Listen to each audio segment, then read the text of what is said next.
Hi, everybody. Thank you so much. And I'm super excited to be here. Big shout out to all the speakers that have said amazing things. I've learned a lot. And a big thank you to all the organizers as well for making this happen.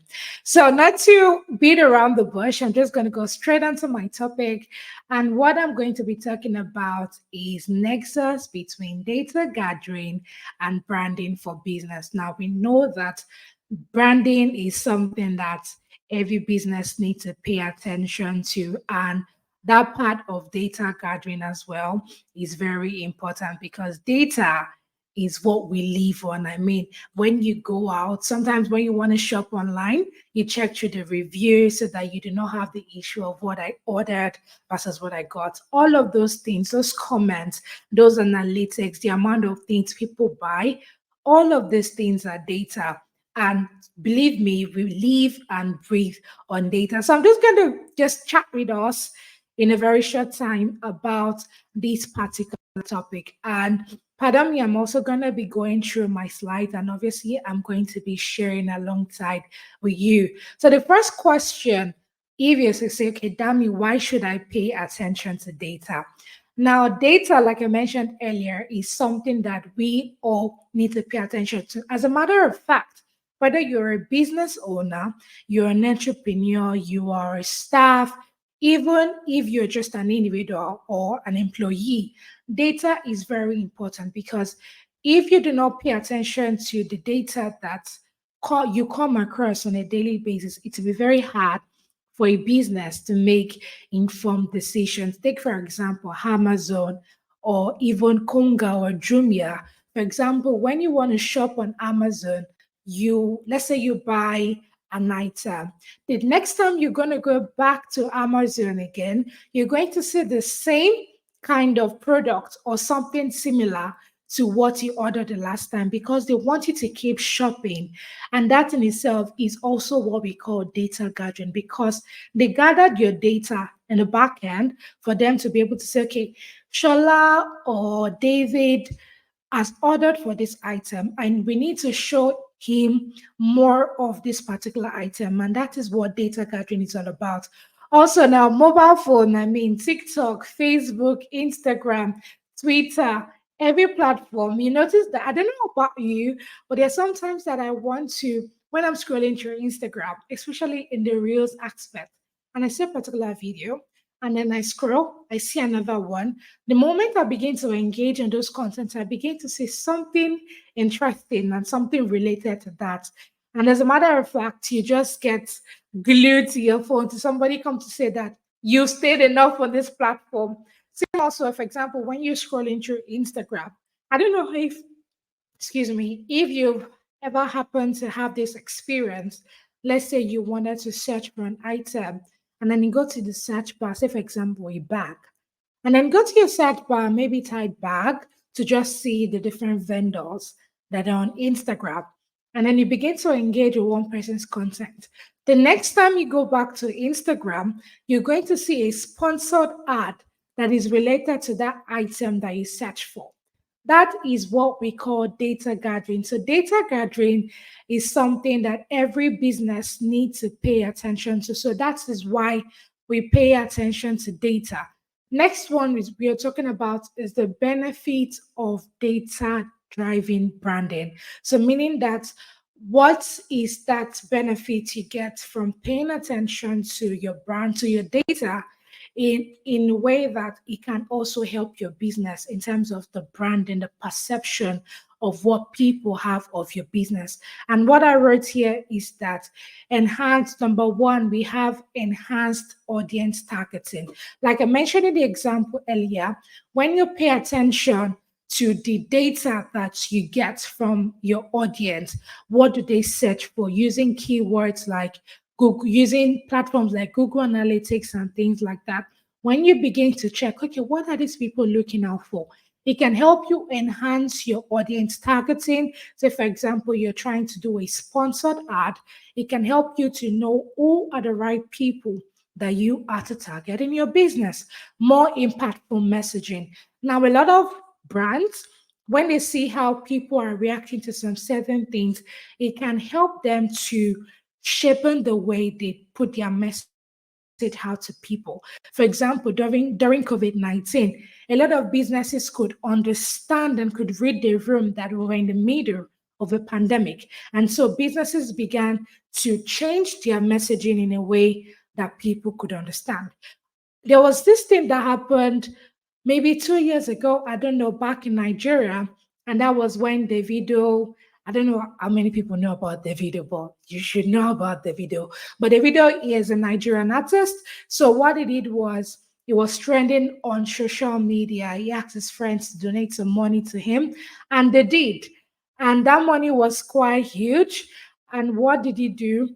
He said he was going to be donating the money out to orphanages home. But before that, a lot of his friends were sending screenshots of the money they were sending to him. And lo and behold, the video was posting the amount that was coming to his accounts on let me say every hour.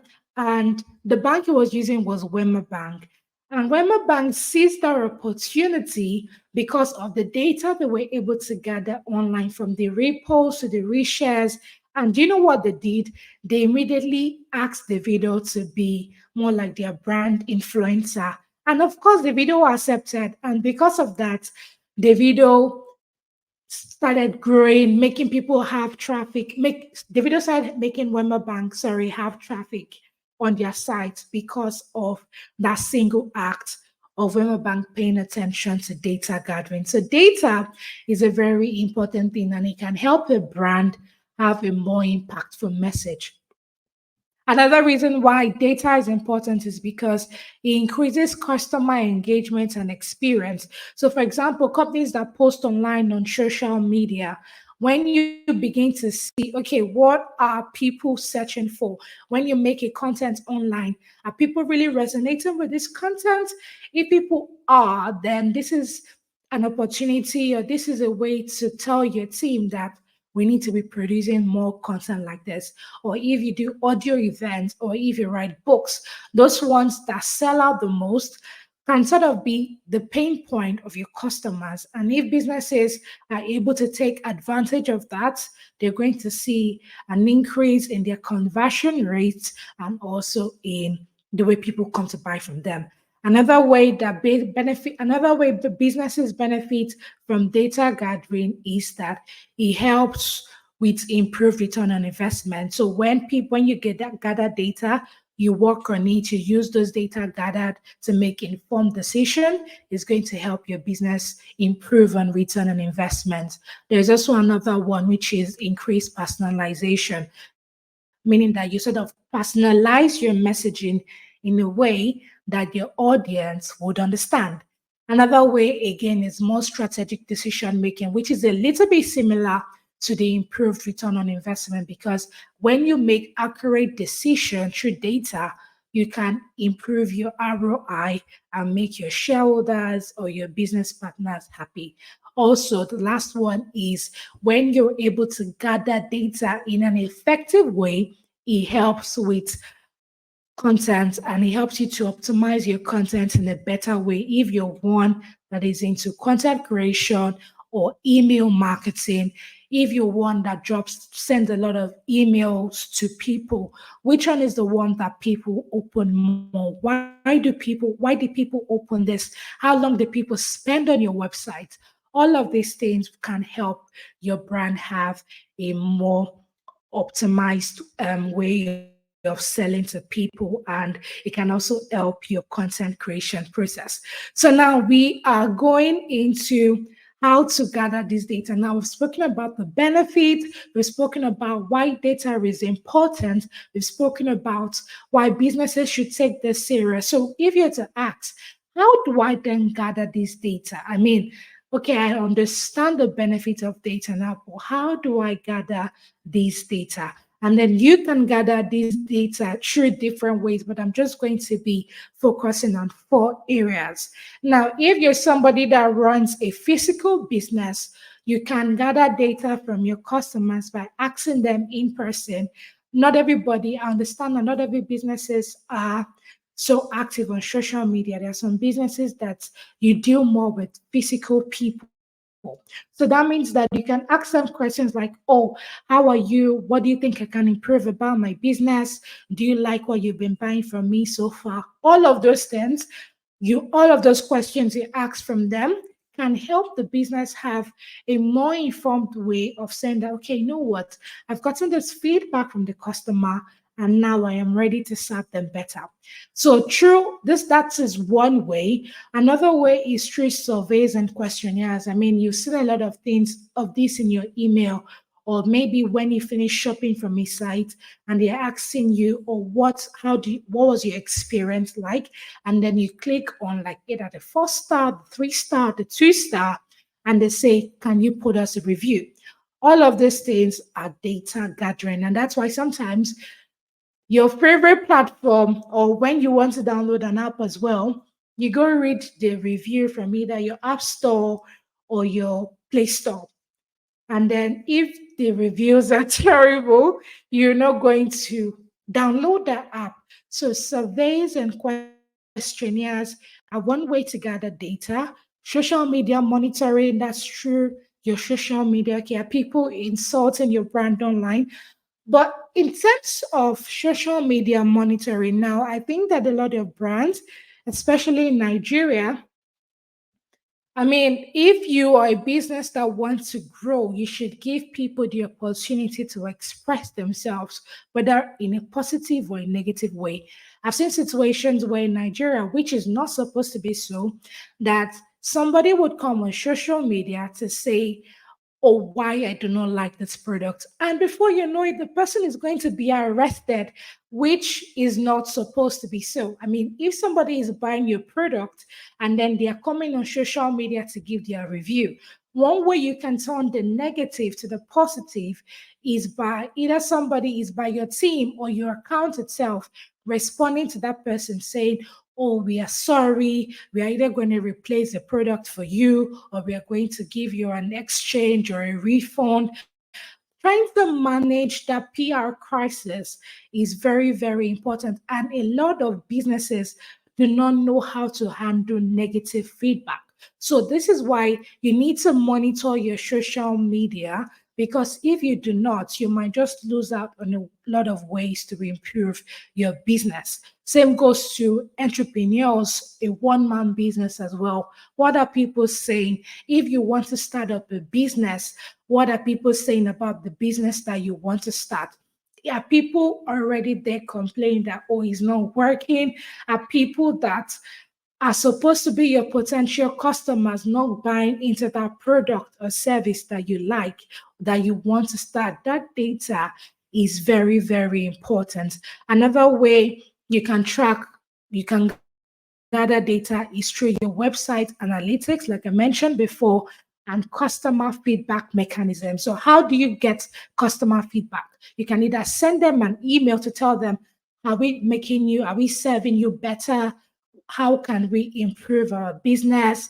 Talk to them, just get all of this data from them. And before you know it, you are going to get amazing ways to grow and improve your business. Now, another thing that I'm going to be talking about is how can companies use this data gathered to better their brand. Now that we've spoken about how you can build, how you can get this data, how can you now use this data gathered to better your brand, which is still part of what it is that I am talking about. So, number one, audience segmentation.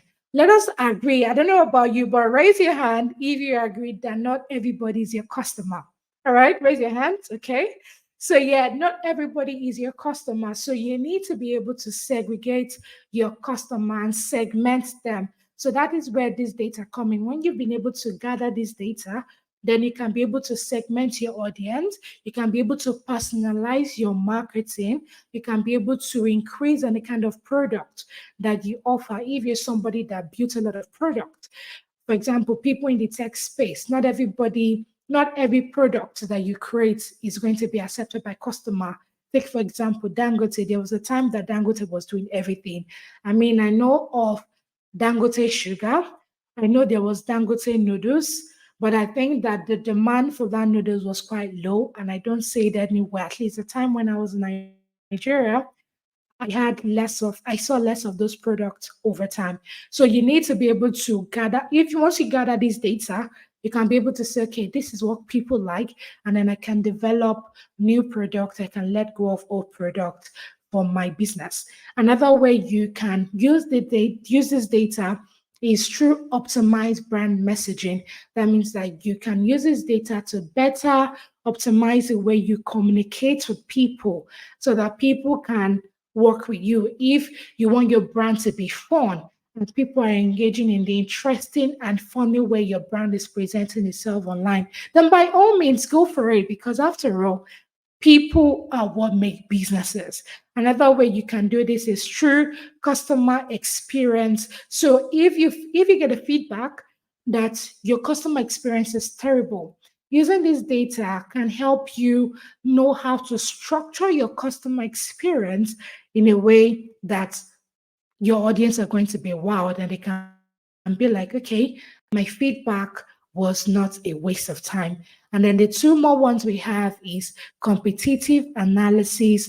That means that you can check what your competitors are doing and analyze it in a way that can make your business a step ahead of your competition. And finally, brand monitoring. What are people saying about your brand? How is your brand appearing on Google? What is the perception of your brand to other people? So when we have a look at all of this, we realize that and data and data and branding sort of work together. If you fail to gather data from people, it might be detriment. It might be a detriment to your business, and you wouldn't want that to happen. So I hope you were able to learn a thing or two. I had a lot of fun talking about this. I mean, I could go on and on, but I have to stick to time. Thank you so much, everybody, for giving me your prompt attention. Thank you to the organizers. Thank you for this year edition. And I'm wishing you a happy Easter. Thank you, everybody, and bye for now.